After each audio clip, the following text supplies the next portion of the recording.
The Thunder has traded for another backup point guard, but is there more to the Thunder's trade for Eric Maynor than meets the eye? From the Opubco Studios in Oklahoma City, I'm Mike Sherman, and you're watching The Press Row. I'm here with Oklahoman columnists Jenny Carlson, John Rohde, and Barry Trammell, and we're talking about the Thunder's latest deal. Guys, the Thunder traded a guy who is not playing in the NBA and never will play in the NBA for a first-round pick, point guard Eric Maynor. First, Jenny, is there more to this trade than meets the eye?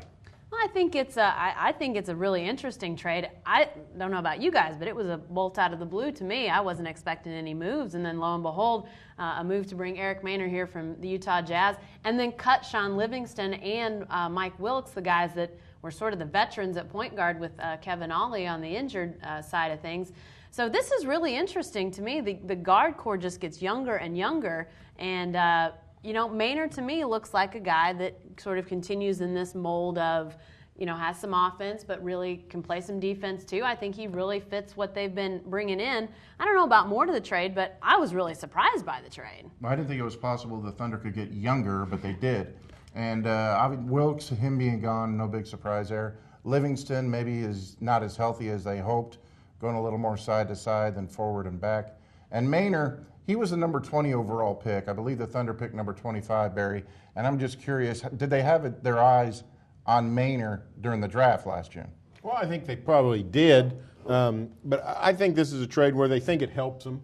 Eric Maynor is a good, solid prospect. But what it also does is give them all kinds of further room on the trading deadline. They've now got 2 expiring contracts they can trade easily. Matt Harpering's a valuable contract, not costing them much of anything, but he goes on the books for a lot, along with Ton Thomas, who's got an expiring contract and all of a sudden isn't playing because Ibaka's coming along.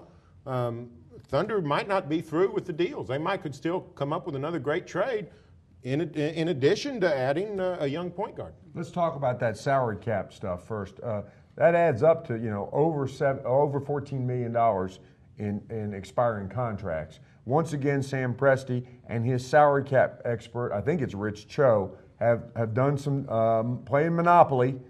They've acquired the properties everybody wants, and they're ready to play ball. So let me ask you this. Is there a chance that Sam Presti, building for the future, goes for the gold, takes that $14 million in Roomberry, and tries to get a Chris Bosh?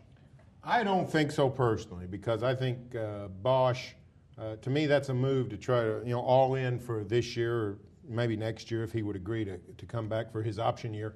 But trying to pay a Chris Bosh and a Kevin Durant and a Jeff Green and a Russell Westbrook a year or two from now, I don't see how it works. Personally, I don't see a trade like that. I do see a lot less expensive guy. How about an Emeka Okafor coming in to help underneath Hornets, trying to get rid of salary. They did it last year with Tyson Chandler. The trade fell through, but I could see an Emeka Okafor coming to town. Yeah, I don't think they're going to pull the blockbuster just yet. To me, it feels like there may be still another year and a half from that really becoming feasible, that they see how this team continues to mold together. I think they'll give it a little more time before they really take that big next step with an acquisition.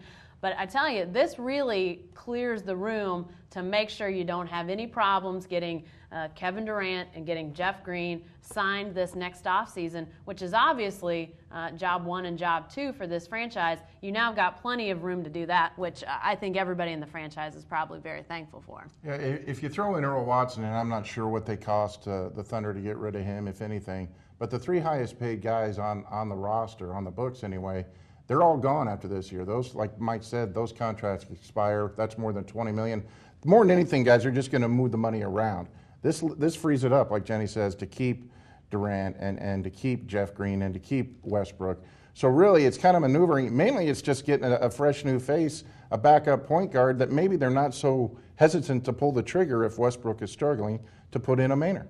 That's all for this edition of The Press Row, but you can stay with the best coverage team anywhere, every day at News OK, and every morning in the Oklahoman.